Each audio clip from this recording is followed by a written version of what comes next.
ఇప్పుడు ఆహ్, ఎవరిది డైవర్షన్ గేమ్ నడుపుతున్నారు. తిరుపతి లడ్డూకి సంబంధించినటువంటిది వచ్చింది. దాంట్లో వైసీపీ చాలా హ్యాపీగా ఫీల్ అయింది. ఎందుకని? కల్తీలు జరగవు అని చెప్తే అమాయకత్వం. కల్తీ ఖచ్చితంగా జరుగుతాయి. ఆ జరిగినటువంటి కల్తీలో పట్టుకోవాలి. ఎవరిని పట్టుకోవాలా? వైసీపీ వాళ్ళే కొవ్వు ఏది జంతువుల నూనెలు కలిపారు అన్నటువంటిది ఆనాడు చంద్రబాబు గారు చెప్పారు. దాన్నే ఈ రోజు వరకు చెప్పుకొచ్చింది.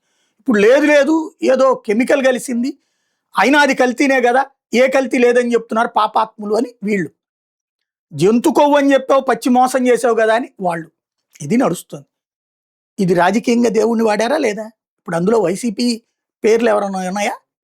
వైసీపీ చేసింది అన్నారు. డబ్బులు 250 కోట్లని కూడా రాస్తున్నారు. మరి ఎందుకు సీబీఐ 250 కోట్లు సీజ్ చేయలేదు? ఎందుకని వాళ్ళ దగ్గర నుంచి ఆస్తులు తీసుకోలేదు? ఎందుకని వైసీపీ నాయకులను లోపలేయలేదు? చేసింది ఎవరిని పెట్టారు? ఉద్యోగులు. అంటే ఉద్యోగులు చేసిన తప్పుని ప్రభుత్వం మీద తోశారు. ఇక్కడ ప్రభుత్వం ఉండగానే జరిగిన తొక్కిసలాట. ఇక్కడ ప్రభుత్వానికి సంబంధం లేదు. అయ్యి అధికారులు. ఇట్లా ఉన్నది ఒకటి. ఇది డైవర్షన్ కోసం జనసేన ఎమ్మెల్యే వ్యవహారం. జనసేన ఎమ్మెల్యేకి సంబంధించినటువంటి అమ్మాయి ఎన్ని రోజుల నుంచి తిరుగుతోంది? తనే చెప్తోంది కదా! చంద్రబాబు దగ్గరికెళ్ళాను, పవన్ కళ్యాణ్ దగ్గరికెళ్ళాను.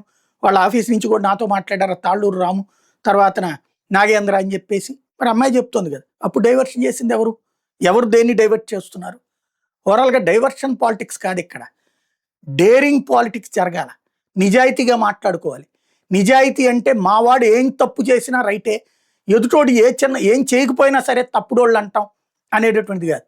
నెంబర్ 1. నెంబర్ 2 వచ్చేటప్పటికి కల్తీ ఏదైనా సరే తప్పే.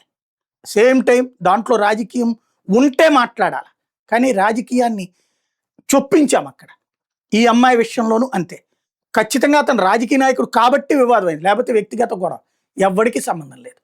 మనం మాట్లాడుకునే దాంట్లో నిజాయితీ లోపిస్తే ఎంతసేపటికి మా వాళ్ళు కరెక్ట్, ఎదురోళ్ళందరూ దొంగలని అమ్మాయిని వ్యభిచారిగా చూపించే ప్రయత్నం.